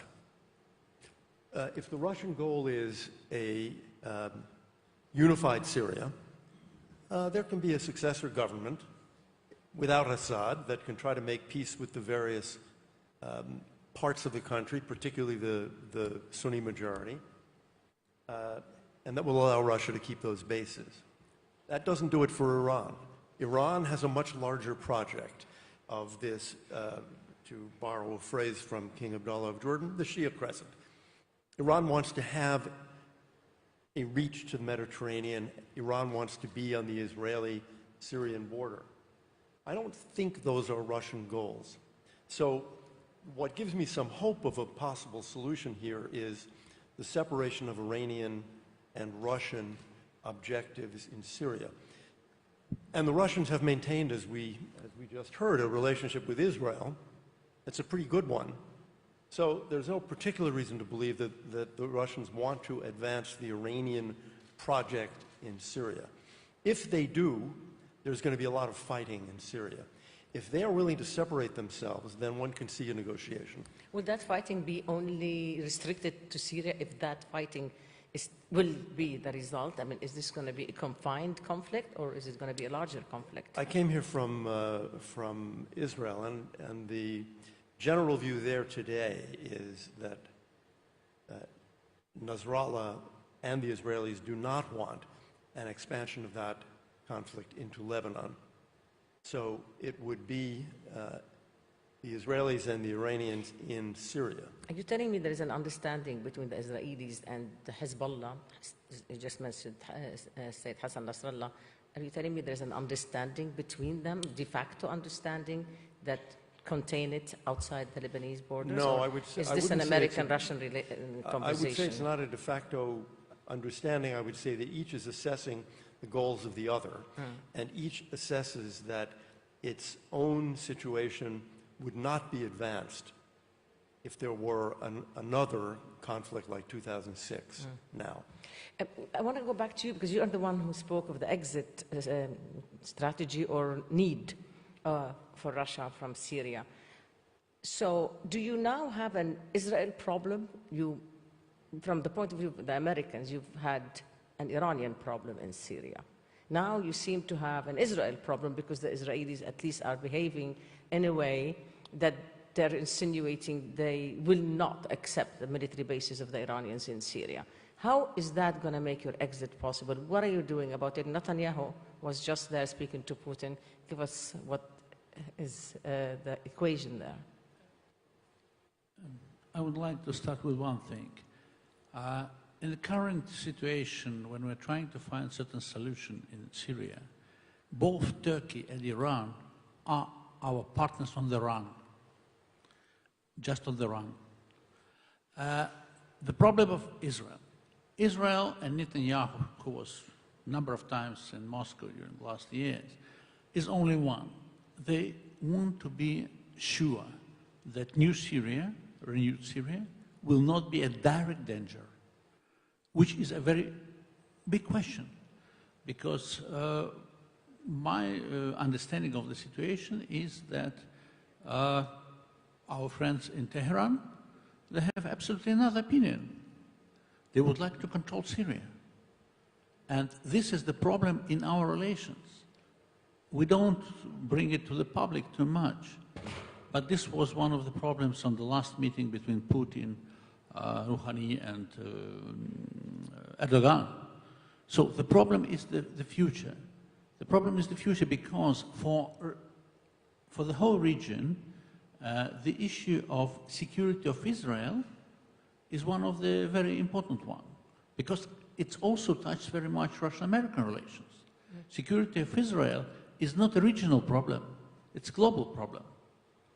And from a point from Netanyahu, what he wants during the last talks with Putin, he wants guarantees, certain political guarantees that the new regime in Syria will not be a direct danger.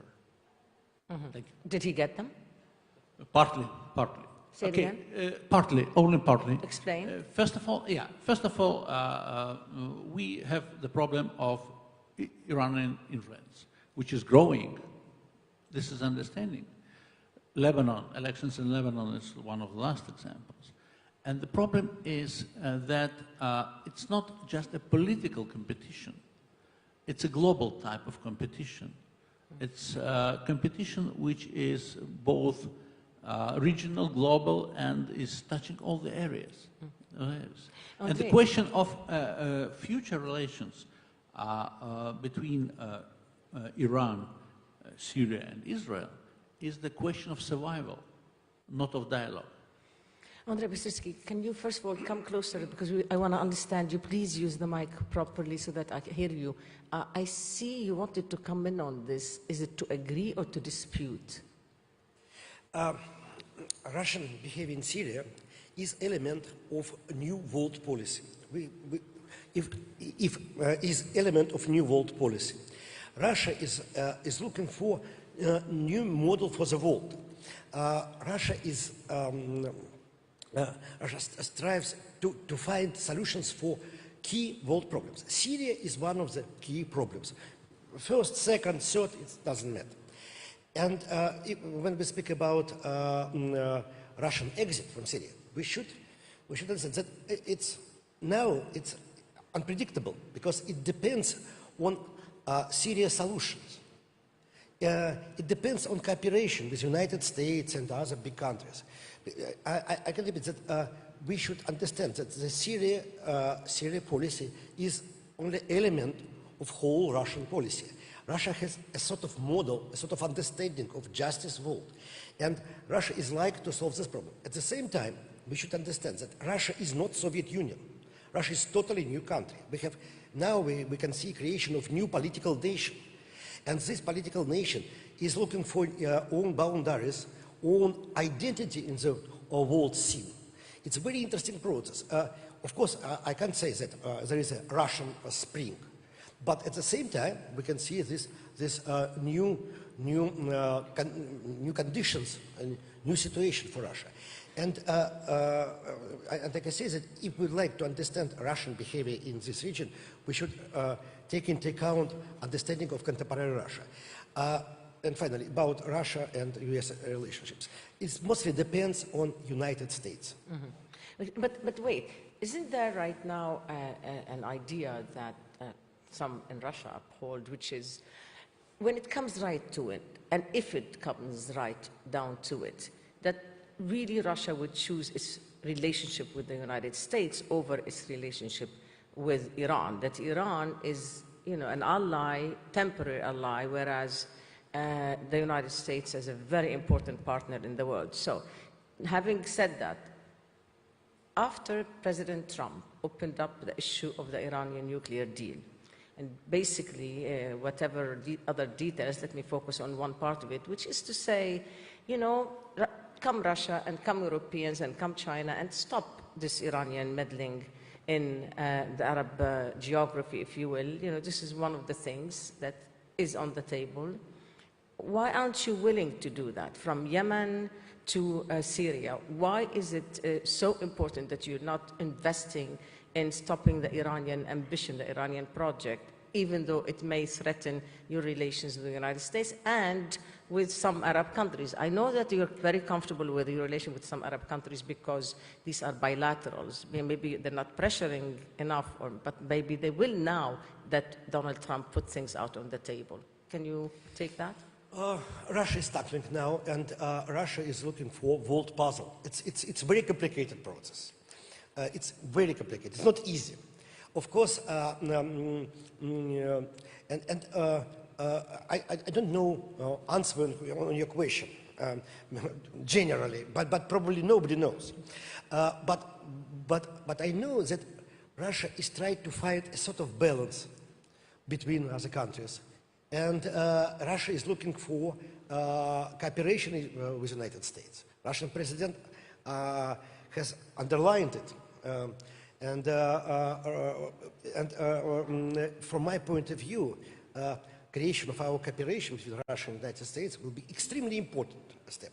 And it can help us to build a relationship with Iran and China. We should look for world balance and a new world great chess play, chess disc. Vance, give me a moment. I want to go back to Ambassador Ramzi, and then because I want to take the question a bit out of Syria if I can, but I'll go to Ambassador Ramzi first. How big is the impact of the announcement of President Trump, the announcement on the nuclear deal? Does that have an impact on what to do in Syria, about Syria, in the relationship, in the conversation between the Russians and the Americans, or the lack of that conversation? How is it going to alter the decisions of Russia in particular, because the Russians thought that, okay, we could do a process outside and that would have the Turks with us, that would have the Iranians with us. Right now, Iran is a different ball game for Iran. So how does that play out in the Syrian context? Clearly, Please, Ambassador, yes, I think if you don't mind coming through the microphone, because we can't hear you otherwise. Yeah, maybe. No, yeah.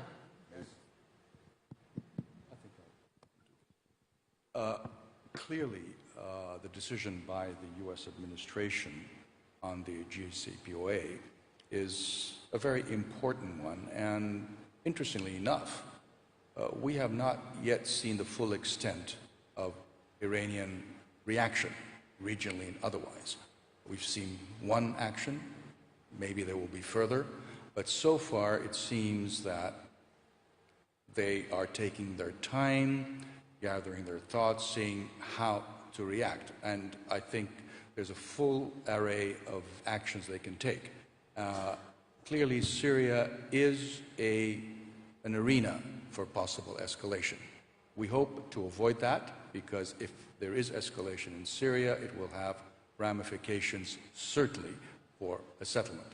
Now, so far, we've seen one action, and we've seen the reaction, and things have stopped at that. And what we're trying to do, both the Secretary General, the Special Envoy, and many other countries we have visited in the past 2 weeks, understand that it is in no one's interest that there be escalation in Syria. I hope that will happen. We haven't seen any indication that there will be further escalation at this point of time. But having said that, Raghda, we had always looked at May as a very sensitive month. There are other things that do not relate directly to Syria, but could influence the situation in Syria. Tomorrow, next few days, I hope that at the end of the day, there will be no escalation elsewhere. Escalation elsewhere will no doubt have an impact on the way the government, and that is very critical. I think many people here have not even spoken about the Syrian government and its attitude. I think any escalation in the area will allow further, I would say, reluctance to engage in a political process. And there can be no serious political process without the Syrian government being involved directly and constructively. But then it's a different ball game right now, isn't it, Ramzi? First of all, thank you for being here, because I know Astana is happening, and so we really appreciate that you came to be with us. This is, I will always... I promised you months ago, and I'm here. I will always remember that one, but I'm not going to get less tough on you. So let me take this a little further. Yeah. It's been at least an impression that, de Mastura and yourself have been very much interested or given more attention to what the Russians want in Syria because they own the place, in effect, at one point, when, at least during the Obama administration. Now we have a Trump administration that is saying, hey, hold on, not so fast. What does that do to your efforts? How do you change right now what you're doing? Or do you think you just go as business as usual and it will get you somewhere? Or do you have to adjust? Well, for the UN, there's no business as usual. We have to adjust and accommodate, especially the superpowers and permanent members of the Security Council. We have had contacts with the U.S. administration in the past few weeks, certainly with Mr. Bolton and Secretary Pompeo. I think there's a better understanding of where the U.S. would like to go. But I think more work needs to be done. But I think what is critical at this point is to get the Americans and the Russians seriously engaged on building on the commonalities. They have themselves agreed. It's the same administration that agreed, like I said earlier, on Da Nang. And I think there is possibility to move forward. Now, I'd just like to go back again to a point I made earlier, and I think, like I said, it's being overlooked. Part of the understanding is that there is a fear, a concern that foreign forces inside Syria can disrupt regional stability. It is confined, I think, in Da Nang to southwest, but I think it can be expanded elsewhere. And I think we need to base ourselves to look at that. That's very important. Vance, can come closer, please, because it's hard when you are on stage to hear. Vance, is it a good idea that the U.S. troops are pulled out from Syria? How serious was President Trump when he said that? Was it a slip of a tongue, or was it really it's something that he has on mind? Because sometimes he says things and we think, no, it's not possible, and it turns out what he's planning. Is this a plan? Is it a good idea? Is it time to reconsider? I understand we have about at least, General Petraeus would probably tell us, but 8 or 9 bases, at least something like that, that we know of. I can't imagine that pick up and go. Is this serious or what? Well, look, I think that President Trump, as David Ignatius said, has a number of instincts on this. The first is the recognition that we are in a very serious competition with the Iranians across the Middle East. The second is, though, also desire not to get bogged down for years and years in places that consume blood and treasure. And I think in Syria, the challenge is to how to square those two instincts. My personal conviction is that I think that it is possible to square them. That the presence that we have in Syria can be sustained because it is sustainable. And that until there is a more fundamental resolution of the situation there, it would be fundamentally incompatible with our interest in pushing back against the Iranian project for the United States to unilaterally exit. Now, how we stay and what numbers we remain, all of those things have to be worked out. But I think that one thing that President Trump and his team certainly do understand is the concept of leverage. And our presence in Syria is absolutely critical to giving us a seat at the table for that larger conversation. Now, apart from that, one of the lessons that we've, I hope, have learned over the last several years, more than a decade, is that we've repeatedly achieved our military objectives in this region, whether that was the overthrow of Saddam Hussein, the stabilization of Iraq during the surge, now the effective destruction of the territorial caliphate of ISIS, only for those military gains to be squandered. So I think we should learn at this point that we should be very reluctant to put up the mission accomplished banner. The fact that ISIS has been rolled back does not mean that we can step away. And the other lesson is that, frankly, when we step back and we take the pressure off, set aside the Iranian question, you can put that completely to the side. In the event that we are not there, the risk that ISIS itself will regenerate and once again pose a threat to the U.S. homeland, to our allies, that by itself is sufficient grounds for us to stay engaged. So my hope would be that the weight of all of those arguments will persuade President Trump, despite his concerns about cost, despite his concerns about open-ended commitments, why we have to remain. Malik Dahla, because I'm trying to at times take this conversation out of the Syria context only, but I'm not succeeding, so let me try one more time. How about Yemen? Are the Russians helping in Yemen? I mean, at one point, 2 years ago, when we were here at Beirut Institute Summit Edition 1, at that time it was clear, and we understood from our Russian colleagues that, they decided that they'll be quiet, that the Russians would be quiet on the issue of Yemen in not confronting or not making it a big issue at the United Nations, so let it slide, and then we help each other, understand each other in two different places. What's it like now? Where are the Russians on Yemen now? And does it matter? Does it have to be via influencing Iran? Is it possible, you think, under the current circumstances, that there is not such good communication with the Americans regarding Iran?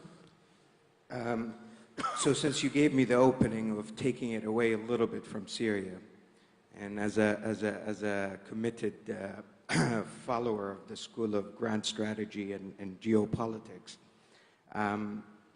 I do think that a lot of what's going on right now is about how, one, Crimea. I think a lot of the dynamics have been shifted from Crimea into Syria, unfortunately, into our region, especially if you think about it. If North Korea is settled, it's going to be the most dangerous, most complicated region in the world. Secondly, I think the real sort of grand deal would probably going to be some sort of an acquiescence about how NATO functions in the long term. And I think that's more important for Russia as it deals with the US going forward. In terms of the Saudi perspective, or let's say talking about Yemen, I do think that we have, don't forget, and I don't know if I guess the next sessions are going to talk about that more, but oil and energy is sort of another dynamic that's very important. I mean, Saudi's in discussions about importing gas from Siberia, from Russia rather, from neighbors, private placements potentially, as opposed to an IPO of Saudi Aramco. It may not be a political dynamic that we're talking about, but there are other dynamics that actually dictate how we deal with Russia and how we view things. No one is under illusions that Russia, in a way, has entered sort of into some modest and some immodest sort of adventurism in the region. But the reality is that what has happened is that Russia has taken advantage of some gaps and some opportunities, especially in relation to security. And unless the West, and unless we confidently maintain sort of a natural, confident relationship with the West, and try to surpass and confront these security gaps, ISIS, whatever it is, and also we have to accommodate China's role. Let's not forget that. That is absolutely essential. We may find a problem. And I think our best tool so far is to continue to leverage these political economic tools that we have in the region. But I wouldn't dare speak about Yemen and other points with having authorities here, such as colleagues in IR, Dr. Gargash, and others. So, Andre, I'll get to you, but I have two fingers up from Vance for a quick intervention, and I'm going to get to you in 2 seconds. Go ahead, Vance. Look, I mean, I think we keep kind of circling around this Again, basic... I need to hear you. I think we keep circling around this basic question of the game that Russia is playing and the game the United States is playing. I will set aside the sports analogy as being athletically illiterate and suggest a different way of looking at it. For the United States looks at the Middle East and sees a series of discrete challenges that it would like to try to solve. And it looks at Russia as a potential element, either as a problem or as part of the solution for each of these. I think that Russia looks at the Middle East and is playing by Kissinger rules. What are Kissinger rules? It sees the Middle East as a theater, an important theater in a larger geopolitical competition that it is now engaged in with the West. Right? That is how the Russian prism for the Middle East, whether acknowledged or unacknowledged. We look at how the United States in the late 1960s and early 1970s tried to maneuver the Soviet Union out of the region as part of a larger Cold War strategy. I think in many respects, we look at how Russia has behaved in the last several years. It is applying those elements towards the region today against the United States. Andre, what is the grand strategy, and is there a possibility of a grand bargain? What are the components of a grand bargain if you could have it tomorrow? I think the question is only one: whether we can find a kind of model of division of labor between Russia and the United States in this region. It's obvious that even we are improving our relationship with Saudi Arabia, with some other countries, the influence on their policy from the United States is much bigger and much stronger. This is the reality. So our task, and it was correctly mentioned here, is to find the gaps where Russia might be present on a long-term basis, not just come in and go out. This is the problem. So we need now to have our own long-term strategy in the region, which will be also based on certain respect of US interests in the region. It's not possible without this to move forward. So, Elliot Abrams, let's call it as it is. You are one of the closest people, at least in the way you're thinking, to this administration. We hope that you will be in power, in office sometime soon, so that we could say here at Beirut Institute Summit, we say Elliot Abrams was with us before he took another important position, because I know you've held several important ones. Share with us, please. How shall we understand? What does this administration want? How fundamental is the shift that at least looks like is a shift? And the prospects of a grand bargain, or definitely, I don't know, but the prospects of confrontation, particularly through Iran. The president sees the world as a kind of Hobbesian competition among countries promoting their own interests, and he's determined to promote American interests. Military interests, economic interests. That does not necessarily lead to confrontation, and we see this in Korea. And I think that he has made it clear from the very beginning that he thinks it is possible to work out some arrangements with Putin where American and Russian interests do not necessarily clash. However, American and Iranian interests necessarily clash, because Iran is trying to overturn the entire order of the Middle East. Russia has chosen Iran as an ally and as a partner in Syria, at least. That's going to lead to a confrontation. And so the question, I think, is partly, will Putin decide that Iran's project in the Middle East is not Russia's project and pull back? If he does, then it is possible, I think, to see the American administration and the government of Russia figure out some way to align interests in the Middle East. I think the critical question here, it seems to me, is the role of Iran and Russia's decision about whether it will align itself with it has good relationships with some of the Arab countries, with Israel, in a certain way with the United States. It needs to break with Iran for those other relationships to come to fruition. All right, so Russia decides not to break. Russia decides, let's say, this is a most important regional ally, and we're going to stick to it, and we'll bring in, from their point of view, the Europeans with us, because the Europeans have not delivered as President Trump wanted so far. So what happens? What's the confrontation like? Is it only economic tools? Is the policy to pressure the European companies bad enough so that they cry uncle, so that Angela Merkel and Macron cry uncle, or is there not the danger of military confrontation, especially with the Israeli adventures inside of Syria? First, I would say I don't think you will actually see European companies aligning themselves against the United States. This is not primarily what Merkel wants, what May wants, Macron wants. 25, 50,000 individual companies have to decide what to do about those sanctions, and I think they will not risk being caught. I think there is a possibility that these proxy wars which are being fought, and this is what's happening. Yemen is a proxy war being fought by Iran against Saudi Arabia. Syria is a proxy war being fought by Iran against primarily Israel and to a certain extent other neighbors. Those wars can continue for quite a while. They can expand. I myself doubt that they will, but they can certainly intensify.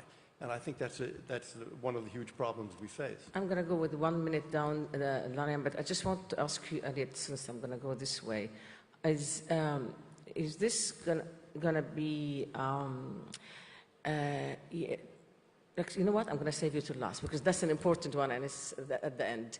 Can you tell me what picture do you see right now emerging in that relationship? In 1 minute, please. Russia is a lone country. Iran, of course, is tactical union, tactical ally. Nobody knows future. I can repeat that we should use a worldwide scale for understanding Middle East problems. And Russia, I can repeat it, Russia is needs, of course, partners, a need of constellation of partners. And maybe it will be very, very complicated construction. But why not? We should understand that we live in new normality. This is new normality. Not good, not bad. Like every time and everywhere.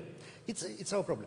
But I am absolutely sure that regional problem could be solved.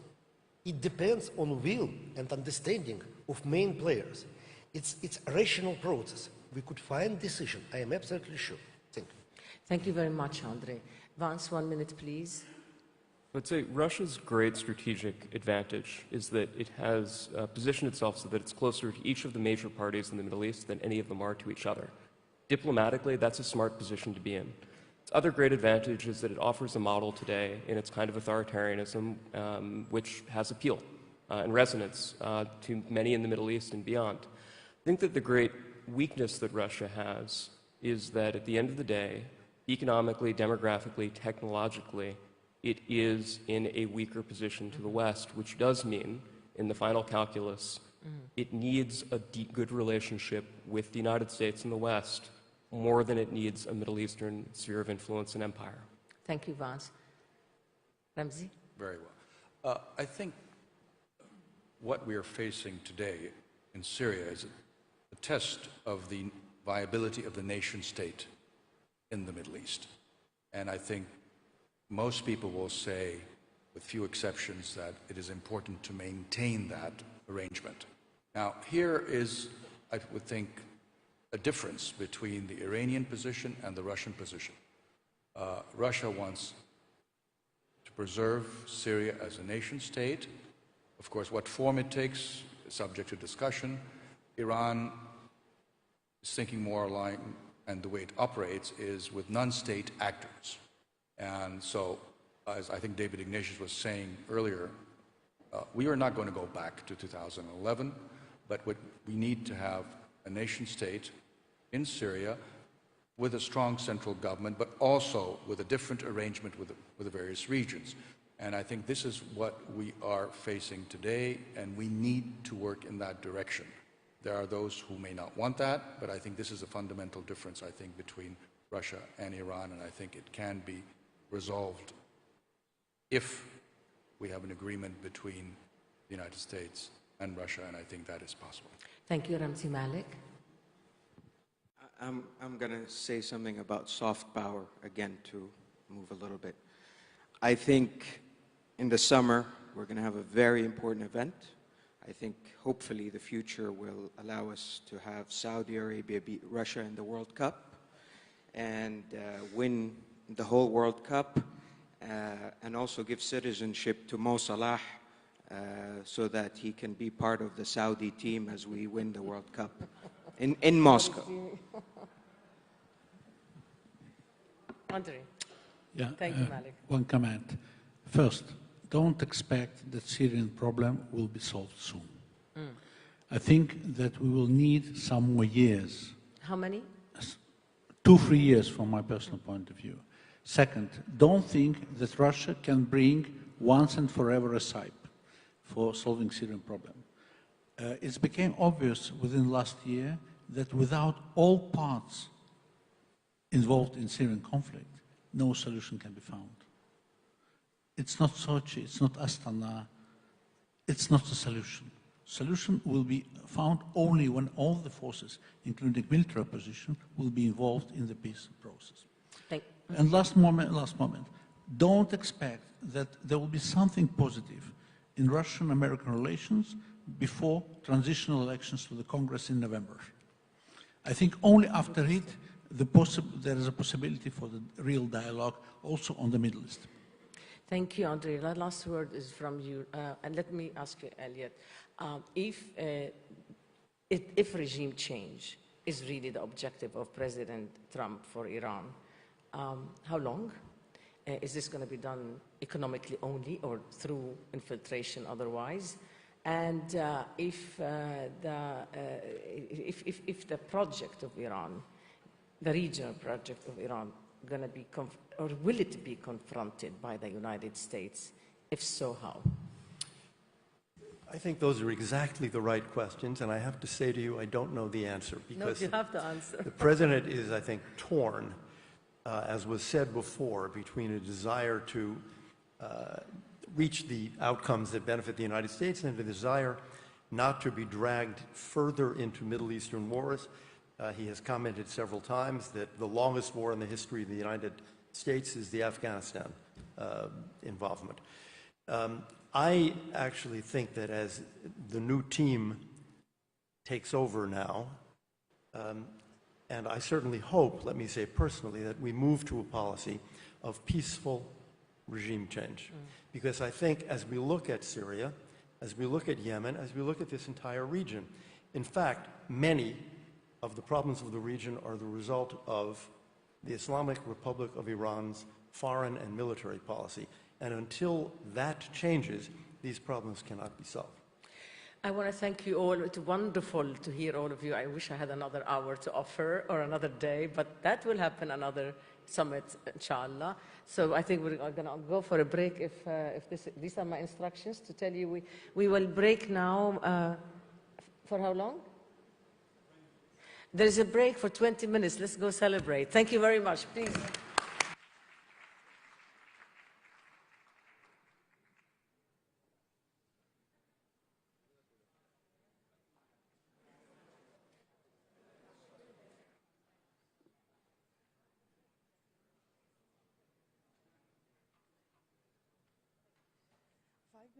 And then you put the promo video, okay? And I have presentations, one presentation and another extra video for the next breaks and sessions. We need to sit for the other sessions now. So,